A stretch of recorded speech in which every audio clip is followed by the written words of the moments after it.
शांताकारं भुजंगशयनं पद्मनाभं सुरेशं विश्वाधारं गगनसदृशं मेघवर्णं शुभांगं लक्ष्मीकान्तं कमलनयनं योगिभिध्यानगम्यं वंदे विष्णु भवभयहरं सर्वलोकैकनाथं। मंगलम भगवान विष्णु मंगलम गरुड़ध्वज मंगलम पुंडरीकाक्ष मंगलाय तनोहरि। ओम नमो भगवते वासुदेवाय। आज का दिन आप सभी के लिए मंगलमय हो। आइए सुनते हैं मोहिनी एकादशी व्रत कथा। सब धर्मों के ज्ञाता, वेद और शास्त्रों के अर्थ ज्ञान में पारंगत, सबके हृदय में रमण करने वाले श्री विष्णु के तत्व को जानने वाले तथा भगवत परायण प्रहलाद जी जब सुखपूर्वक बैठे हुए थे, उस समय उनके समीप स्वधर्म का पालन करने वाले महर्षि कुछ पूछने के लिए आए। महर्षियों ने कहा, प्रहलाद जी, आप कोई ऐसा साधन बताइए जिससे ज्ञान, ध्यान और इंद्रिय निग्रह के बिना ही अनायास भगवान विष्णु का परम पद प्राप्त हो जाता है। उनके ऐसा कहने पर संपूर्ण लोगों के हित के लिए उद्धत रहने वाले विष्णु भक्त महाभाग प्रहलाद जी ने संक्षेप में इस प्रकार कहा, महर्षियों, जो 18 पुराणों का सार से भी सारतर तत्व है, जिसे कार्तिकेय जी के पूछने पर भगवान शिव ने उन्हें बताया था, उसका वर्णन करता हूं, सुनिए।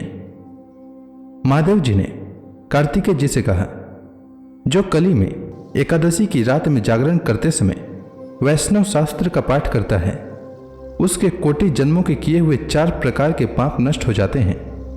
जो एकादशी के दिन वैष्णव शास्त्र का उपदेश करता है, उसे मेरा भक्त जानना चाहिए। जिसे एकादशी के जागरण में निद्रा नहीं आती तथा जो उत्साह पूर्वक नाचता और गाता है, वह मेरा विशेष भक्त है। मैं उसे उत्तम ज्ञान देता हूँ और भगवान विष्णु मोक्ष प्रदान करते हैं। अतः मेरे भक्त को विशेष रूप से जागरण करना चाहिए। जो भगवान विष्णु से वैर करते हैं, उन्हें पाखंडी जानना चाहिए। जो एकादशी को जागरण करते और गाते हैं, उन्हें आधे निमेष में अग्निष्टोम तथा अतिरात्र यज्ञ के समान फल प्राप्त हो जाता है। जो रात्रि जागरण में बारंबार भगवान विष्णु के मुखार बिंद का दर्शन करते हैं, उनको भी वही फल प्राप्त होता है। जिनके वंश के लोग एकादशी की रात में जागरण करते हैं, वही धन्य हैं। जिन्होंने एकादशी को जागरण किया है, उन्होंने यज्ञ, दान, गया, श्राद्ध और नित्य प्रयाग स्नान कर लिया है। उन्हें सन्यासियों का पुण्य भी मिल गया और उनके द्वारा इष्टपूर्त कर्मों का भी भली भांति पालन हो गया। षडानन, भगवान विष्णु के भक्त जागरण सहित एकादशी व्रत करते हैं, इसलिए वे मुझे सदा ही विशेष प्रिय हैं। जो एकादशी की रात में भगवान विष्णु के आगे वैष्णव भक्तों के समीप गीता और विष्णु सहस्त्र नाम का पाठ करता है, वह उस परम धाम में जाता है जहाँ साक्षात भगवान नारायण विराजमान हैं। जो श्रीहरि के समीप जागरण करते समय रात में दीपक जलाता है, उसका पुण्य 100 कल्पों में भी नष्ट नहीं होता। जो जागरण काल में मंजरी सहित तुलसी दल से भक्ति पूर्वक भगवान श्रीहरि का पूजन करता है, उसका पुनः इस संसार में जन्म नहीं होता। स्नान, चंदन, लेप, धूप, दीप, नैवेद्य और तांबुल, यह सब जागरण काल में भगवान को समर्पित किया जाए तो उससे अक्षय पुण्य होता है। कार्तिकेय, जो भक्त मेरा ध्यान करना चाहता है, वह एकादशी की रात्रि में श्रीहरि के समीप भक्ति पूर्वक जागरण करे।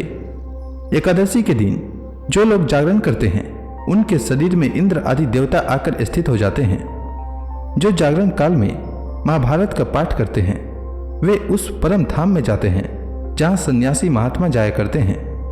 जो उस समय श्री रामचंद्र जी का चरित्र 10 कंठवध पढ़ते हैं, वे योग वेताओं की गति को प्राप्त होते हैं। जिन्होंने श्रीहरि के समीप जागरण किया है, उन्होंने चारों वेदों का स्वाध्याय, देवताओं का पूजन, यज्ञों का अनुष्ठान तथा सब तीर्थों में स्नान कर लिया। श्री कृष्ण से बढ़कर कोई देवता नहीं है और एकादशी व्रत के समान दूसरा कोई व्रत नहीं है। जहाँ भागवत शास्त्र है, भगवान विष्णु के लिए जहाँ जागरण किया जाता है और जहाँ सालग्राम शिला स्थित होती है, वहाँ साक्षात भगवान विष्णु उपस्थित होते हैं। मोहिनी एकादशी व्रत की कथा के अनुसार युधिष्ठिर ने भगवान श्री कृष्ण से कहा, हे मधुसूदन, वैशाख माह के शुक्ल पक्ष की एकादशी का क्या नाम है तथा उसके उपवास को करने का क्या विधान है? कृपा कर यह सब मुझे विस्तार पूर्वक बताइए। श्री कृष्ण भगवान ने कहा, हे युधिष्ठिर, मैं एक पौराणिक कथा सुनाता हूँ जिसे महर्षि वशिष्ठ जी ने श्री रामचंद्र जी से कहा था। उसे मैं तुमसे कहता हूँ, ध्यान पूर्वक श्रवण करो। एक बार की बात है, श्री राम जी ने महर्षि वशिष्ठ से कहा, हे गुरुश्रेष्ठ, मैंने जनक नंदिनी सीता के वियोग में बहुत कष्ट भोगे हैं, अतः मेरे कष्टों का नाश किस प्रकार होगा? आप मुझे कोई ऐसा व्रत बताने की कृपा करें जिससे मेरे सभी पाप और कष्ट नष्ट हो जाएं। महर्षि वशिष्ठ ने कहा, हे श्री राम, आपने बहुत उत्तम प्रश्न किया है। आपकी बुद्धि अत्यंत कुशाग्र और पवित्र है। आपके नाम के स्मरण मात्र से ही मनुष्य पवित्र हो जाता है। आपने लोकहित में यह बड़ा ही उत्तम प्रश्न किया है। मैं आपको एक एकादशी व्रत का महात्म्य सुनाता हूं। वैशाख माह के शुक्ल पक्ष की एकादशी का नाम मोहिनी एकादशी है। इस एकादशी का उपवास करने से मनुष्य के सभी पाप तथा क्लेश नष्ट हो जाते हैं। इस उपवास के प्रभाव से मनुष्य मोह के जाल से मुक्त हो जाता है। अतः हे राम, दुखी मनुष्य को इस एकादशी का उपवास अवश्य ही करना चाहिए। इस व्रत को करने से मनुष्य के सभी पाप नष्ट हो जाते हैं। अब आप इसकी कथा को श्रद्धापूर्वक सुनिए। प्राचीन समय में सरस्वती नदी के किनारे भद्रावती नाम की एक नगरी बसी हुई थी। उसी नगरी में द्युतिमान नामक राजा राज्य करता था। उसी नगरी में एक वैश्य रहता था जो धन थाने से पूर्ण था। उसका नाम धनपाल था। वह अत्यंत धर्मात्मा तथा नारायण भक्त था। उसने नगर में अनेक भोजनालय, प्याऊ, कुएं, तालाब और धर्मशालाएं आदि बनवाए। सड़कों के किनारे आम, जामुन, नीम आदि के वृक्ष लगवाए जिससे पथिकों को सुख मिले। उस वैश्य के 5 पुत्र थे, जिनमें सबसे बड़ा पुत्र अत्यंत पापी और दुष्ट था। वह वैश्याओं और दुष्टों की संगति करता था। इससे जो समय बचता था उसे वह जुआ खेलने में व्यतीत करता था। वह बड़ा ही अधम था और देवता, पितृ आदि किसी को भी नहीं मानता था। अपने पिता का अधिकांश धन वह बुरे व्यसनों में ही उड़ाया करता था। मद्यपान तथा मांस का भक्षण करना उसका नित्य कर्म था। जब काफी समझाने बुझाने पर भी वह सीधे रास्ते पर नहीं आया तो दुखी होकर उसके पिता, भाइयों तथा कुटुंबियों ने उसे घर से निकाल दिया और उसकी निंदा करने लगे। घर से निकलने के बाद वह अपने आभूषणों तथा वस्त्रों को बेच बेच कर अपना गुजारा करने लगा। धन नष्ट हो जाने पर वैश्याओं तथा उसके दुष्ट साथियों ने भी उसका साथ छोड़ दिया। जब वह भूख प्यास से व्यतीत हो गया तब उसने चोरी करने का विचार किया और रात्रि में चोरी करके अपना पेट पालने लगा। लेकिन एक दिन वह पकड़ा गया, किंतु सिपाहियों ने वैश्य का पुत्र जानकर छोड़ दिया। जब वह दूसरी बार पुनः पकड़ा गया तब सिपाहियों ने भी उसका कोई लिहाज नहीं किया और राजा के सामने प्रस्तुत करके उसे सारी बात बताई। तब राजा ने उसे कारागार में डलवा दिया। कारागार में राजा के आदेश से उसे बहुत कष्ट दिए गए और अंत में उसे नगर छोड़ने के लिए कहा गया। दुखी होकर उसे नगर छोड़ना पड़ा। अब वह जंगल में पशु पक्षियों को मारकर पेट भरने लगा। फिर बहेलिया बन गया और धनुष बाण से जंगल के निरीह जीवों को मार मार कर खाने और बेचने लगा। एक बार वह भूख और प्यास से व्याकुल होकर भोजन की खोज में निकला, पर उसे भोजन कहीं नहीं मिला। अब उसे अपने कुकर्मों पर पश्चाताप हो रहा था। कुछ देर बाद वह कौटिन्य मुनि के आश्रम में जा पहुंचा। इन दिनों वैशाख का महीना था। कौटिन्य मुनि गंगा स्नान करके आए थे। उनके भीगे वस्त्रों की छींटे मात्र से इस पापी को कुछ सद्बुद्धि प्राप्त हुई। वह अधम ऋषि के पास जाकर हाथ जोड़कर कहने लगा, हे महात्मा, मैंने अपने जीवन में अनेक पाप किए हैं। मुझे इसका पश्चाताप है। मैं गलती को सुधार तो नहीं सकता, पर मैं दोबारा ऐसी गलती न करने की प्रतिज्ञा करता हूं। कृपा कर आप उन पापों से छूटने का कोई साधारण और बिना धन का उपाय बताइए। तब ऋषि ने कहा, तू ध्यान से सुन मेरी बात। वैशाख माह के शुक्ल पक्ष की एकादशी का व्रत कर। इस एकादशी का नाम मोहिनी है। इसका उपवास करने से तेरे सभी पाप नष्ट हो जाएंगे। ऋषि के वचनों को सुनकर वह बहुत प्रसन्न हुआ और उनकी बतलाई हुई विधि के अनुसार उसने मोहिनी एकादशी का व्रत किया। हे श्री राम, इस व्रत के प्रभाव से उसके सभी पाप नष्ट हो गए और अंत में वह गरुड़ पर सवार होकर विष्णु लोक को गया। संसार में इस व्रत से उत्तम दूसरा कोई व्रत नहीं है। इसके महात्म्य के श्रवण से जो पुण्य प्राप्त होता है वह पुण्य 1 सहस्त्र गोदान के पुण्य के बराबर होता है। तो प्रेम से बोलिए भगवान विष्णु की जय, श्री कृष्ण भगवान की जय, समस्त देवी देवताओं की जय। अब आप सभी हाथ जोड़कर भगवान श्री हरि का ध्यान करें। आरती होने वाली है। ओम जय एकादशी माता मैया, जय एकादशी माता। विष्णु पूजा व्रत को धारण करके, विष्णु पूजा व्रत को धारण करके शक्ति मुक्ति पाता। ओम जय एकादशी माता। तेरे नाम गिनाऊं देवी, भक्ति प्रदान करनी, भक्ति प्रदान करनी।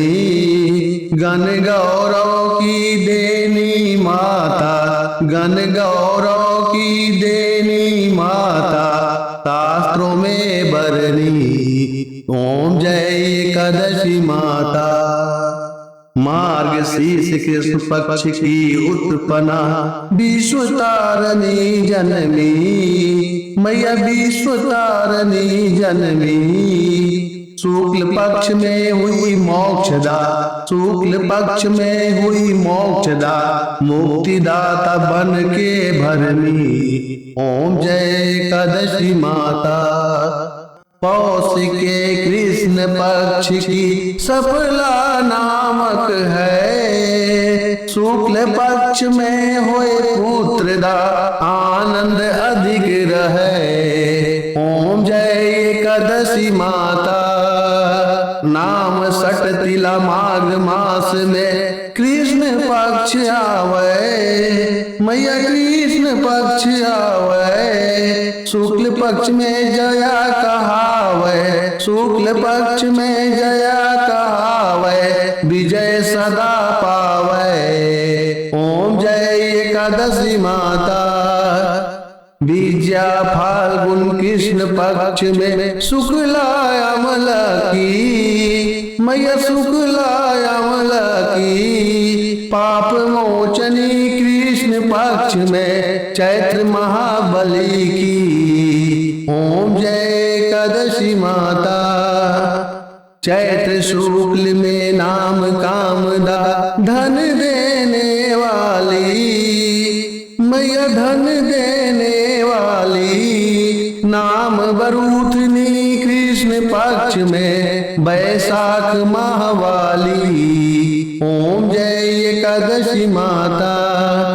शुक्ल पक्ष में होए मोहिनी, अपराज्येष्ठ कृष्ण पक्षी, मैया अपराज्येष्ठ कृष्ण पक्षी। नाम निर्जला सब सुख करने, शुक्ल पक्ष रखी। ओम जय एकादशी माता। योगिनी नाम आषाढ़ में जानो, कृष्ण पक्ष करनी, मैया कृष्ण पक्ष करनी। देव सैनी नाम कहायो, शुक्ल पक्ष धरनी। ओम जय एकादशी माता।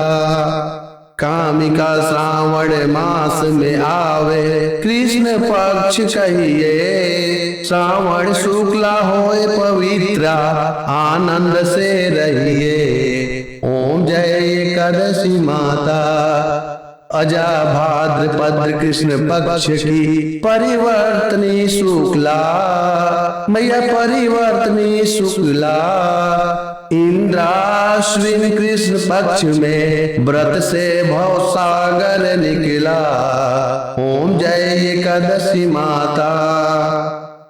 पापांकुश है शुक्ल पक्ष में आप हरण हारी, मैया आप हरण हारी। रमा मास कार्तिक में आवे, सुखदायक भारी। ओम जय एकादशी माता। देवोत्थान शुक्ल पक्ष की दुख नाशक मैया, पावन मास में करो विनती, पार करो नैया। ओम जय एकादशी माता। परमा कृष्ण पक्ष में होती जन मंगल करनी, मैया जन मंगल करनी। शुक्ल मास में होए पधिनी, दुख दरिद्र हरनी। ओम जय एकादशी माता। जो कोई आरती एकादशी की भक्ति सहित गावे, मैया भक्ति सहित गावे। जन गुरु दिता स्वर्गवासा, निश्चय वह पावे। ओम जय एकादशी माता। तो प्रेम से बोलिए विष्णु भगवान की जय, माता लक्ष्मी की जय,